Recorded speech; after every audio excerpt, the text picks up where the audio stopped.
The idea that someone could suggest on air that you might be blown up for supporting the Palestinian people was insane to me. Just weeks before being called a pro-Palestinian Hamas-supporting member of Hezbollah, you were attacked for being a pro-Israel apologist. And suddenly I'm an FBI agent, I'm a seller, and this and that.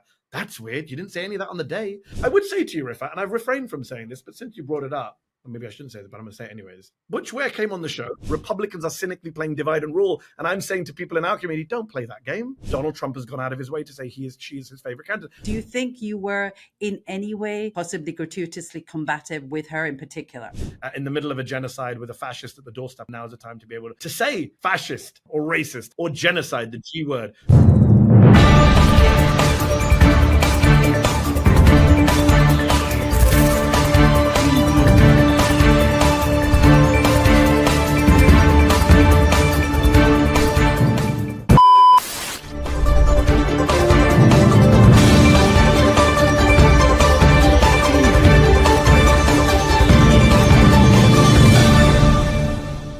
Hello and welcome to the Muslim Viewpoint, a video podcast series powered by the non-profit national media platform American Muslim Today. I'm your host, Rifat Malik, and today we're excited to welcome Mehdi Hasan, a prominent British-American broadcaster and political commentator. Known for his thought-provoking insights and incisive interviewing style, Mehdi is the founder of the independent platform Zeteo and previously hosted the Mehdi Hasan Show on Peacock and MSNBC. He joins us today to share his perspectives on key issues ahead of the election next week. Mehdi Hasan, thank you so much for joining us today. Thank you for having me. So first of all, I want to ask you how you are after essentially being called a terrorist by a right-wing commentator live on CNN earlier this week. You seemed visibly shocked and understandably angry. Can you give us an idea of what led up to that point and what happened after? Yeah, it was, as I explained on my outlet on Zeteo yesterday, on Thursday, I have debated a lot of people over the years. Over 25 years as a journalist, 15 years of doing live TV, I've debated people from all walks of life, from the MAGA movement, from Israel, from India, Hamas, the IRA, all sorts of people. Never have I had to walk out of an interview or a discussion live on air, which is what I did on Monday night. A lot of people don't realize that when they went to break, I was supposed to be there for an hour. I actually couldn't do it anymore. I'm not staying here. I can't be with this guy. And I walked out because, I've had abuse thrown at me and the racism wasn't the problem. People said, CNN put out a statement, River, saying this racism is intolerable. The racism wasn't the big problem. I'm used to people going, you're Hamas or you're biased or you're anti-Semitic, whatever nonsense they throw at any Muslim or any brown person. The idea that someone could suggest on air that you might be blown up for supporting the Palestinian people was insane to me. Like this is where we reach now.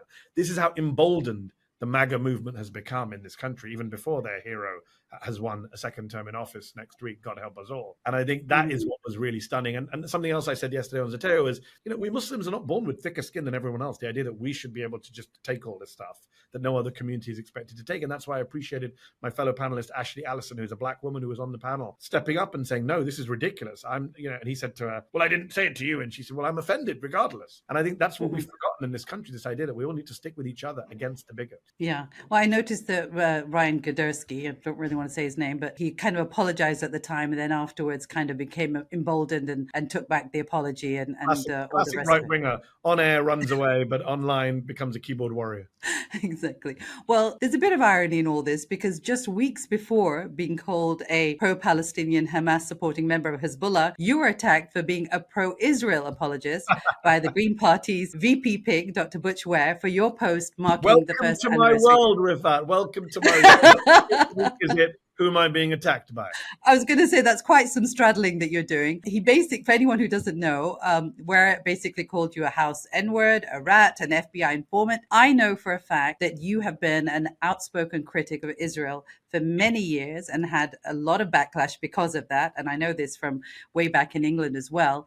Did that particular attack come left field? A little bit left field, but emotions are running high in this election campaign. I look at my Instagram replies or Twitter replies and people are just losing it. And I keep saying to people, I can't wait for this election to be over for many reasons other than the outcome. which is, I think, it's had a very toxic effect on Muslim and Arab American communities for obvious reasons. People are hurting, people are angry, there is a genocide going on.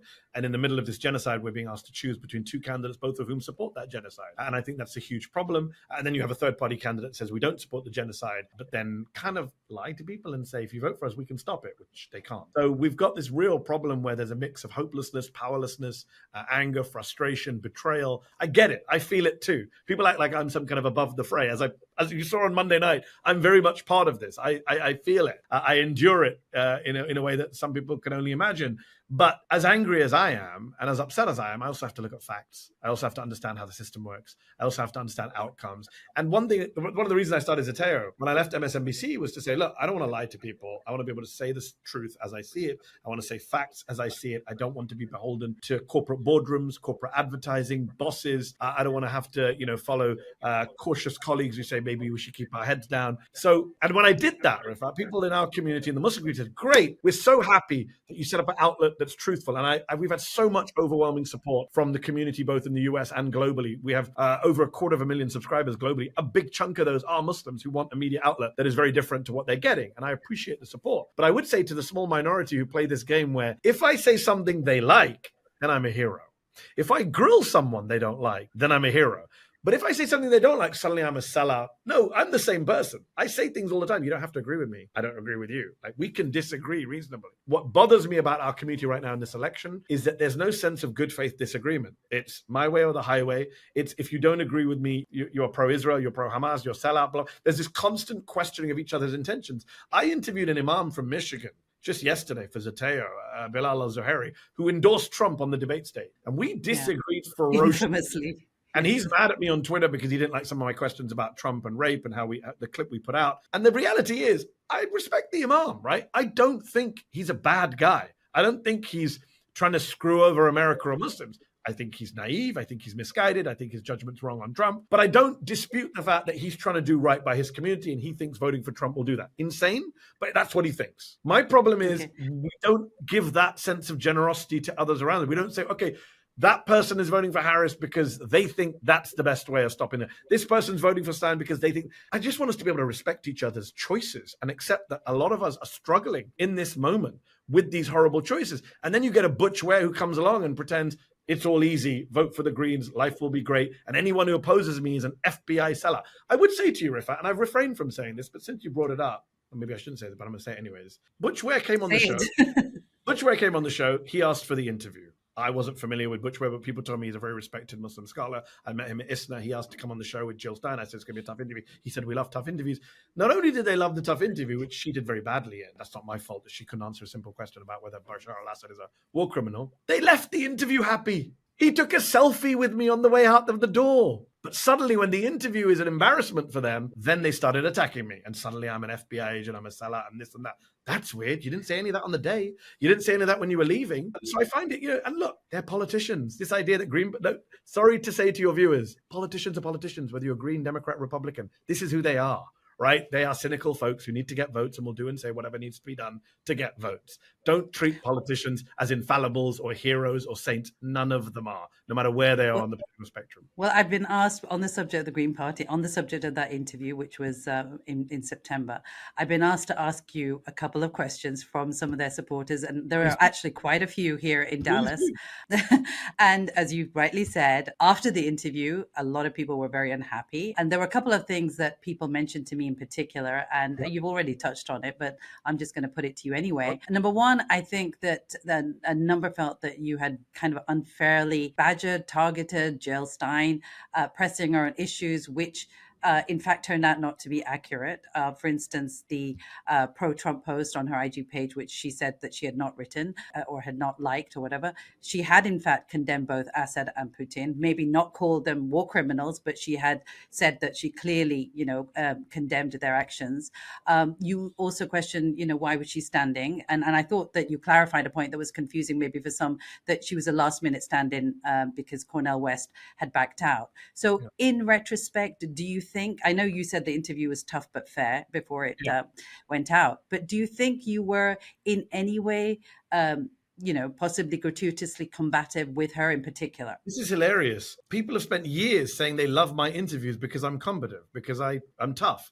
But suddenly, as I say, if I'm tough on someone they like, suddenly it's really bad. I find this so ironic, and it's actually really sad to see that actually people don't really respect the journalism I do, because it's really just about, oh, they liked it when I was tough on John Bolton, or they liked it when I was tough on this or that Democratic congressman, or they liked it when I was tough on this or that Labour Party politician, or they liked it when I was tough on that Israeli. No, I've always been like this. And people who are actually honest about it respect the fact that I've been tough on Palestinian guests and Israeli guests, on Democrats and Republicans and Greens. So, people say, oh, he's never tough on Democrats. I literally did a viral interview with Congressman Dean Phillips where I made him, a Democrat, sit and watch videos of Gaza's destruction and asked him how he tolerates this stuff. So it's just a lie from uninformed people who say, well, he's not this and that. I told Stein and Ware, you come on the show, I'm going to be tough on you. A, that's my style. B, I have some important questions that you need to answer that you haven't been asked. And C, I don't actually agree with you. I'm not hiding it. I think that the Green Party in swing states are going to help Trump. Don't take my word for it. Take Donald Trump's word for it. Donald Trump says that if she runs, she's my favorite candidate because she will help me. Those are Trump's words. Mehdi, what about the Green Party in non-swing states? Why can't we take I've said this publicly, Rifat. Yeah. If you're in a California or a Massachusetts or a Alabama or a Mississippi, vote Green. Stay at home. Vote for whoever the hell you want. It makes no difference. Our system is so dumb and anti-democratic with this dumb electoral college that only a handful of voters and a handful of swing states matter. I've been ultra clear on that. People say, oh, you're anti-Green. I'm not. I actually think the Green Party agenda is great. I said that in the interview. It was a 1-hour interview. People watched a clip there. That's not my issue. By the way, on the factual accuracies, no, I'm right. What do you mean that she's condemned Putin's Assad's actions? That wasn't my question. My question was, can you condemn them as war criminals or for the war crimes? And she refused to do it, right? I have Green Party supporters who have messaged me saying, it was bad. We support her. She should have been able to answer that question. Butch Ware looked very uncomfortable sitting next to her. He was able to answer the question clearly. So it's not my fault if she comes on a show and can't be morally consistent and condemn people across the board. On to the other point you made, you said Instagram post. What's the point about Instagram post? We asked her why she liked posts. She didn't know why she was liking posts. That's not on me. If you have some intern on your team who likes posts, that's not my fault. I just get a sense that the Green Party is not some kind of central command. It's more of a... That was her personal Twitter account, Rifat, by the way.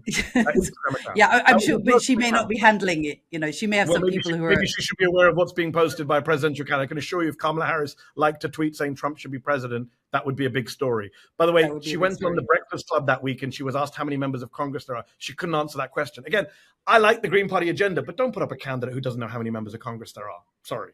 That's not on me. By the way, Green parties in Europe, last point in Green Party, Green parties in Europe, very effective forces. Why is that? They run serious candidates. They have serious programs. In Germany, they're in government. In the UK, they're in parliament. In France, they've had influential roles. Why is it in the US, they have no state lawmakers, no federal lawmakers, no mayors, no governors? Why is it not a serious force in the United States? Is it because it's led by unserious people? As I say, I agree with the agenda. It's the people in charge who maybe need to step aside. Okay, well, on the, the second issue with that interview, just going back to it, because I did promise people that I would mention it to you, that you did say after the interview, I think you said in another post that the pair had attacked the Palestinian human rights attorney and academic Noura Erakat during your interview.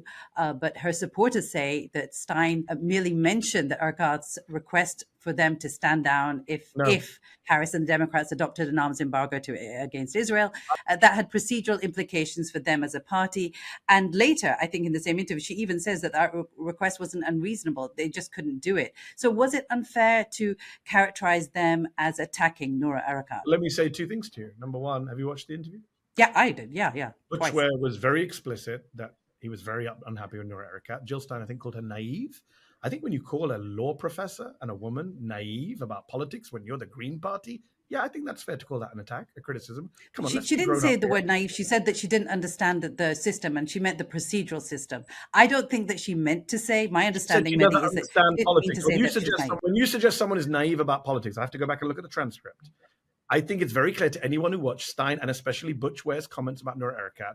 They were very critical. I mean, Noura Erakat can speak for herself. And by the way, she has spoken for herself. She's put out a bunch of tweets, which she didn't want to put out about the Green Party because they said some stuff she didn't agree with. I mean, talk to Noura Erakat. Get her on the show. See what she thinks about the Green Party. I think she can speak for herself. On that very point about Noura. on the point that Noura Erakat asked for about the Green Party giving way or lying down on their sword for the greater good, i.e., to get Harris elected and stop dividing the anti-Trump vote. Is it right to ask that of a political party that's been around for 40 years? I know you say they've not been effectual compared to other parties, but they've still been using their presence to leverage pressure on the main two parties for progressive issues, which you acknowledge. And isn't it exactly what they've done on the issue of Gaza? The Democrats are trying to stop votes hemorrhaging to the Greens, and that's because and appease some of the pro-Palestinian voices within the party and among the electorate, and that's directly because of the Greens. So I think the Democrats have not actually done enough on Gaza. I think the Democrats have been an embarrassing failure on Gaza. I think this week they look like they want to lose Michigan, sending Bill Clinton to make stupid, racist, patronizing remarks in Michigan. I think the Democrats have been awful on Gaza. Let me just make that clear to everyone watching. That's a separate argument about how bad the Democrats have been on Gaza. To go back to this Green issue, I actually think you make a very good point. No, you're right in a sense. And Butch Ware said this in the interview. He actually said this very openly, and I'm glad he said it. He said, you can't expect the Green Party to step aside because of genocide. We're not just campaigning on Gaza. Thank you for being honest, right?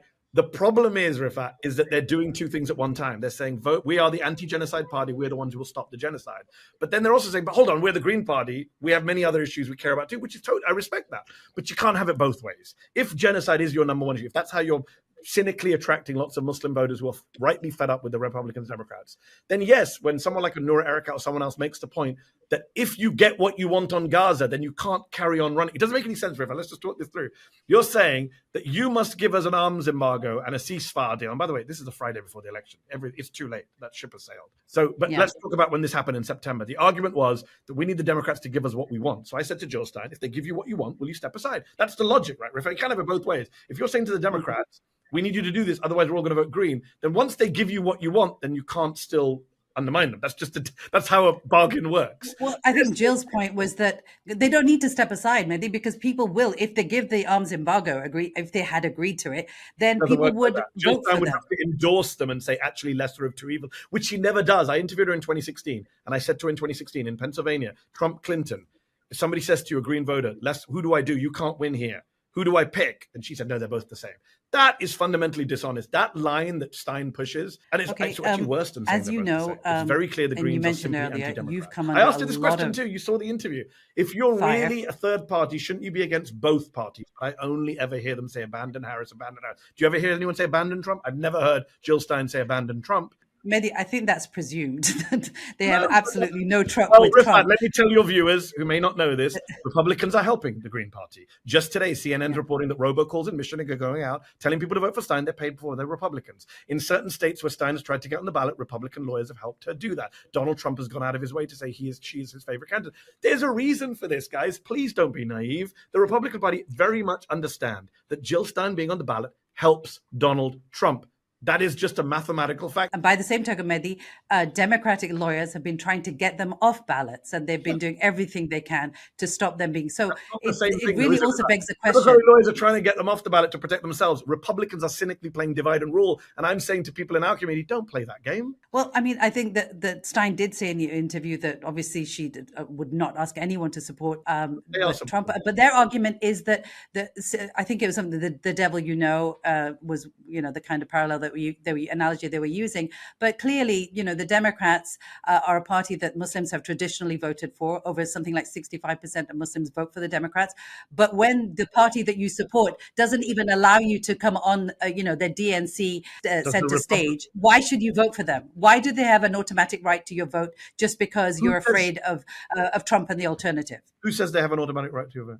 Well, they feel they do. Isn't that there's a presumption that we have to vote Democrats? I've never said that, but I don't speak for the Democrats. I've never said that. I mean, obviously, that is something that there is a sense out there that Democrats do feel that they should. I mean, I was interviewing Congressman Adam Smith yesterday, the ranking member of the House. I think it's the Armed Services Committee, exactly. And he was saying that, your viewers can go and vote for Trump. They'll be sorry. How can they do that? And he seemed to me, he came across as quite arrogant. And, I agree with you. In fact, I think they're handling the campaign horribly. But yeah. I can walk and chew gum at the same time. And unfortunately, too many in our community seem unable to do this. I can say the Democrats are complicit in genocide and war crimes. Kamala Harris is awful on Gaza. And the Democrats' strategy of trying to win back Muslim and Arab voters from the Greens or from the couch in places like Michigan is awful. Bill Clinton is patronizing. Adam Smith, you're saying, is patronizing. I get all that. I can say all that. And at the same time, I can also say that it is undeniably true that Donald Trump will be worse for Muslims, worse for the climate, worse for the planet, worse for American democracy, worse for undocumented immigrants. I'm not sure why we can't walk and chew gum at the same time. We're in this insane position where we're so obsessed with the Democrats, which I get, they're in office, they're doing the genocide, that we're giving Trump a pass. We're acting like people say we're going to defeat Harris in Michigan. Okay, let's just game that out. Harris loses Michigan. She deserves to lose Michigan. Let me put that on the clear. She deserves. They've run such a bad campaign, they deserve to lose Michigan. Let's say she loses the election after losing Michigan. Not necessarily, but she does. Okay, then what? I've not heard Green Party voters or Muslim voters tell me, what's the plan on January 20th when Trump's president? What's the plan on 21st and 22nd? How are Palestinians in Gaza safer on the 25th or 26th of January? How are Muslims in America better off on the 1st or 2nd of February? I've not heard anyone engage with that. And I find that to be disingenuous. I find that to be reckless. I find that to be naive. I find that to be self-harming. Don't shoot me because I'm the guy saying, guys, all right, Harris loses. She deserves to lose. What happens under Trump? And I would respect people if they said, you know what? Trump's worse, but I don't care. I want to punish Harris. I respect that view. At least it's an honest view. What I don't respect is the view that says, well, maybe Trump's not that bad. Maybe they're as equal as each other. That's just dishonest. That is idiotic. And that's something I'm not going to let go because you know what? I know Americans have the memories of goldfish and they can't remember anything that happened beyond last week.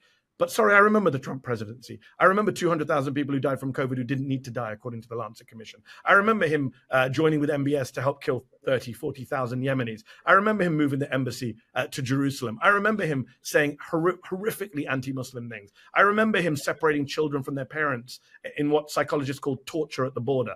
I'm not just going to erase that because I'm mad. Yeah, you don't even need to get to the Muslim ban. People say, well, I hear people say, well, Muslim ban or genocide, as if Trump only did the Muslim ban. No, Trump would be doing genocide too. Trump said 2 weeks ago, Rifat, Biden has restrained Netanyahu and Netanyahu should not listen to him. He should be doing more. The guy is saying it out loud that if I'm president, Netanyahu will have even more freedom to kill Palestinians. And I have people in our community say, well, we don't know what Trump presidency will be like. Yes, we do. Stop lying to yourselves. I just want to ask, just stop and be reflective for a moment, if you will. Like I said, you've been under fire for many quarters because you came out backing Harris, and that's why you've had this huge backlash. I keep saying this. I've ignored Harris. Nowhere in 2020. Yeah, well, let me qualify that. I'm going to finish my sentence. On 2024, because I'm really tired of this, especially from Muslim imams making videos just lying. No point in 2024 did I tell anyone to vote for Harris, not once. People have asked me what I think about the election, and I tell them how I see it. I have said that Donald Trump should not be president. Mm-hmm. Right. Okay, well, but you have said that, well, obviously for him not to be president, we have to vote for Harris, right? Well, that's interesting because I'm the one pointing out that there is a choice. It's not, Muslims are the ones acting like not voting for Harris doesn't give us Trump. It does. Yeah. And by the way, again, we collectively, only if you live in Michigan or Pennsylvania or Georgia do you have to make these choices. Most Muslims do not live in those states and therefore can vote however they like. Yeah. Well, what I was really going to say to you was that, just even, saying that Muslims, you're not telling them where to vote. Obviously, you made that clear in a number of your posts, but you're just saying that to stop Trump, obviously, that there is one way to stop Trump, and it would be to vote for the Democrats. But I wanted to ask you, as someone who, again, I've read so much of your work on Gaza and your criticism of Israel, and I just wondered if it was really hard to do that in this situation where we have one of the most horrific genocides, in our rooms, on our TVs every day. I mean, it's been deeply, deeply traumatic, and I just wondered how hard it is for you to make that choice in that context. The choice about covering Gaza? The choice about saying that, to stop Trump, we have to vote for, because the Harris ticket has been presiding over the genocide. It's horrific. I was at the DNC. I was furious at what they did to Ruhr Amman and Palestinian voices. This Democratic Party is clearly anti-Palestinian from the leadership. It's clearly been, indulging in all sorts of horrible acts in Gaza. I've been very clear about that. I have said, I'm the guy who wrote my first Guardian piece after leaving the MSNBC saying Joe Biden is complicit in a genocide. He needs to stop it with a phone call, right? I'm the guy who said Kamala Harris needs to break with Joe Biden on Gaza. I've spent much of the year on Zateo platforming Palestinian voices out of the West Bank and Gaza, calling attention to the genocide. I've literally, as you say, had a death threat on live TV because I said I support Palestinian rights. So it's funny when some people, activists online, are like, oh, you're not pro-Palestinian enough or whatever it is. I'm not going to play people's purity tests. I would push back on the premise of your question. I think you and I are very online people. And one thing I've noticed this year is the internet isn't real life. And I say that as someone who's addicted to Twitter and whose wife wishes I was not online all the time. The reality is I've spent this year traveling around the US. I've gone to California, I've gone to Illinois, I've gone to Georgia, I've gone to Pennsylvania, I've gone to New York and New Jersey, all over the place. I've spoken to packed crowds. One thing I realize is the internet isn't real life. What freaks are saying online is not necessarily what real people are saying. So when you say you've got a lot of criticism, yeah, I've got a lot of criticism from a small group of activists and click-hungry imams who really want to just use me to kind of get attention and attack me. Even though when I go out in the world, I meet Palestinian activists on the ground who say, thank God for having been the only voice on MSNBC who said genocide. Thank God for having set up a media company that now gives an alternative perspective on what's happening on Gaza, a factual perspective on what's happening on Gaza. So that actually fills me with much more confidence and appreciation for our community than the toxic battles that are happening online. I mean, Butch Ware wants to attack me. Great. Most people say to me, and Ilhan Omar, I asked Ilhan Omar, what do you think about Butch Ware? And she said, who is he? So I think that's the reality of the world we live in, right? The online Instagram battles is not real life. I appreciate the massive support that Zateo is getting for the journalism that we're doing. We just won the best new podcast at the Signal Awards, We're Not Kidding, which has been devoted to Gaza with Bassem Youssef and Riz Ahmed and some great guest hosts. So I just find it hilarious. I interviewed John Legend, Rifat, and he talked for the first time about the need for an arms embargo and why he wants Harris to treat Palestinian children as human beings. Really powerful interview. I remember that went out the same day that went out. Some rando activist was attacking me as being pro-Israel. I'm like, this is insane, right? We have an A-list celebrity on Zateo saying what we want, like giving Palestinians a platform. And yet this is the kind of crazy internecine battles that are going on. That's why I need the election to be over. Our community has become so divided, so toxic, so turned on itself. Meanwhile, Netanyahu and Ben Gvir and Donald Trump and Elon Musk are just running away with it with no one holding them to account. I hear very few people in our community talking about Elon Musk's toxic role on Gaza. We would much rather police each other and attack each other than deal with the actual threats to our free speech, to the future of the Palestinians, to our democracy in this country. Big picture, folks, big picture. I want to talk for a moment about Zateo, which you mentioned earlier. It's obviously been hugely successful. You have over 30,000 paid subscribers. And you, as you mentioned earlier, you started it soon after MSNBC, your MSNBC show was cancelled last November.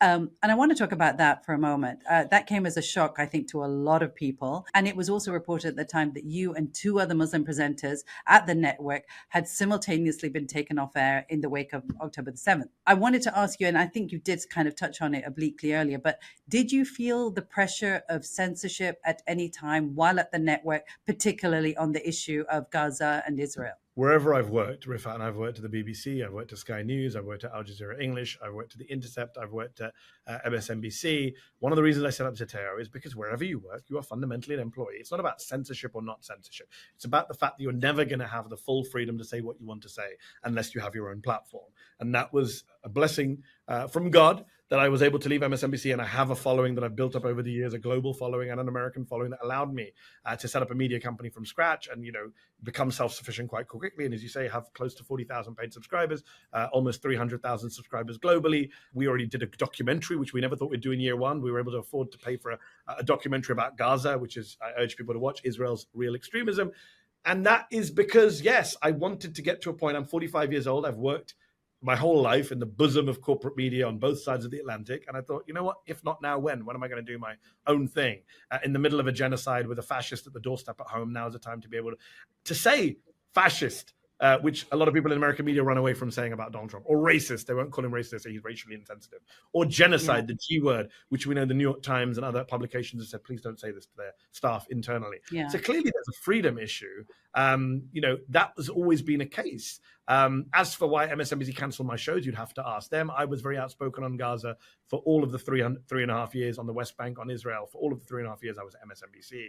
People sometimes say, oh, you went and joined corporate media. And I always say, well, show me what I did or didn't say on corporate media that was different to what I said at Al Jazeera or The Intercept or The Guardian. My views have always been consistent. I've never allowed anyone to silence me. And you'd have to ask MSNBC about censorship or what they do or do allow their hosts to say. I've always said what I wanted to say. Well, again, you also touched on this earlier as well. We were talking about, I mean, tell me, are there any other Muslim commentators out there right now in the mainstream? I can't think of anyone other than you right now who's talking as a guest, obviously. I mean, yesterday, Joy Reid, my good friend Joy Reid at MSNBC, who's been fantastic on this topic, one of the great outspoken voices on human rights and justice consistently across the board. She hosted a great panel discussion with Zateo contributor Rula Jibril and my good friend Wajahat Ali. So we had two great Muslim voices on, one Palestinian American.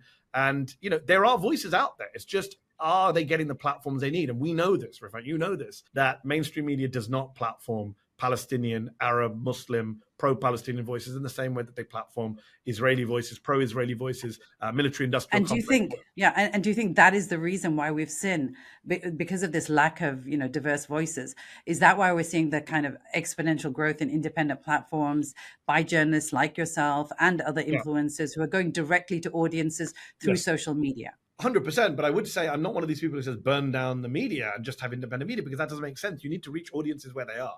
And there are audiences watching MSNBC and CNN, and you need to reach those audiences. So am I glad that Ayman Mohyeldin still has a show on Sunday night and Saturday night? Yes, I am. He's a fantastic host who platforms Palestinian voices, platforms doctors who've been out to Gaza, platforms human rights activists in a way that other hosts may not. Am I glad Ali Velshi has a show there? Yes, I am.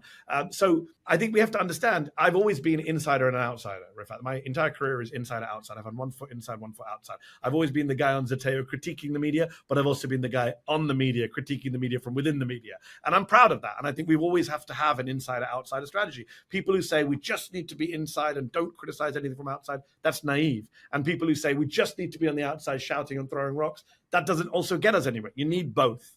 And I think that's, you know, Zateo is very proud of the fact that we have a independent platform. We're able to say what we want to say, put out documentaries slamming Israel, you know, not have to worry about censorship. But at the same time, I do go on cable channels to talk about what's going on. We do have contributors like John Harwood, who's more liberal left, like Naomi Kleinman, who's more left. We have the range. So we're very clear about wanting to reach audiences where they are, having wide audiences. My worry, Rafat, is as people go independent, they think you just go niche. They think you just cater to one small or group. And I get that from a financial perspective, but that doesn't really help you if you're just preaching to the converted, if you're just talking to one small group. And by the way, you become in hoc to those groups. You say, well, we're independent, but you're not really independent. And to go back to your earlier question about the Green Party and people being mad at me, some people being mad at me, my position is this, right? I did not leave MSNBC and strike out on my own to go, oh, wait, I better be nice to the Greens, otherwise I'll lose subscribers. If that's what, you know, that's not who I am. Right? If I do journalism and I say what I think, and if that costs me a subscriber, oh well. The whole reason is that I am who I am because I stick to my principles. It's not about trying to win people over or have fans or build big followings. It's about doing the right thing. Now, if that helps, if a big following comes along with that, great. But that's not the purpose of what I do. I've got a final question for you, Mehdi. In September, you appeared on Open to Debate with the housewife favorite, Elon Levi, I'm being facetious, who, for anyone who doesn't know, is a particularly obsequious former British-Israeli spokesman or apologist. And there was this really nauseatingly performative moment when Levi approached you with a pin in support of Israeli hostages and challenged you to wear it. Now, as the author of the best-selling book, Win Every Argument, The Art of Debating, Persuading, and Public Speaking, for anyone who didn't see it, can you tell us what your reaction was and what thinking process guided how you dealt with that situation, which was clearly planned, obviously? Oh, clearly planned. He came with a prop in violation of all the rules that were agreed beforehand. Just like TV debates, we had rules for this debate. And there was a moment where he stuck his hand in his pocket. I'll be honest, I was like, for a moment, paranoid person was like, what's coming out of that pocket? I'm on stage with a former Israeli spokesman. You know, I would be insane if I didn't worry about my security in these situations, especially after Monday. But he pulls out this pin. He strides across the stage, which goes against the rules. The moderator does not stop him from crossing the stage. He gives me this pin to put it on. His little crowd in the audience cheers and whoops because the racist assumption is that I'm anti-hostage. I'm not. From the very beginning, I've condemned Hamas. People have been upset with me in activist circles because I condemned Hamas for taking children hostages, completely in violation of international law and Islamic law. And I said to him, and I walked back across the stage. I said, we want to play stunts? Let's do stunts. So I walked back across the stage and said, I will put this pin on if we say release all the hostages, release Palestinian hostages. And I knew he would say, well, there was a terrorist, had Palestinian children, just the Palestinian children in detention. Call for their release. Will you do that? And he wouldn't do it. And I said, well, there you go. There's your answer. I'm willing to put this on right now if we're consistent, not if we play a selective game of outrage, which is what the Israelis do. And he, funnily enough, Rifat, edited that clip and put it out on Twitter with just him giving the pin. I then quote tweeted him and put out the full clip with my response. By the way, as a lot of people pointed out, the moderator didn't do anything when he walked over to me and gave me the pin. When I walked over to give him the pin, the moderator walked up and backed me away. Funny that. I noticed. Going over to the white guy, but the white guy could come over to the brown man. I noticed that little subliminal things that we notice. Yeah. No, and there were a few other, comments that I think he directed more towards you, even though I felt that Levi was interrupting far more than you were. So I definitely noticed moment. There was a great moment which really comes down to the art of debate and understanding why our media is so broken in this country when we talk about both sides. We equate Trump the fascist with the ordinary politician we don't like. We equate the people doing genocide with the people objecting to it. There's a great moment where in the opening remarks, randomly, right at the top, Adon Levy turned and said, Mr. Hassan is a liar and he's liars. And then just gratuitously, and then walked off. And the moderator goes, that's not how we want to conduct the debate. I hope we won't accuse each other of lying. I then went up and said, Elon Levy said babies were beheaded. He said babies were baked in ovens. The tweets are still up. So how can you trust anything he says tonight? And the moderator says, I asked you both not to call each other liars. That's not the same thing. He accused me of being a liar gratuitously. I brought receipts as to why he shouldn't be trusted. They're not the same. But this is the both sidesism in our media that destroys people's faith in our media. And it's one of the double standards as well. Mehdi, thank you so much for joining us today. I really appreciate you taking the time to speak to our audience, and good luck with Zateo and all your future endeavors.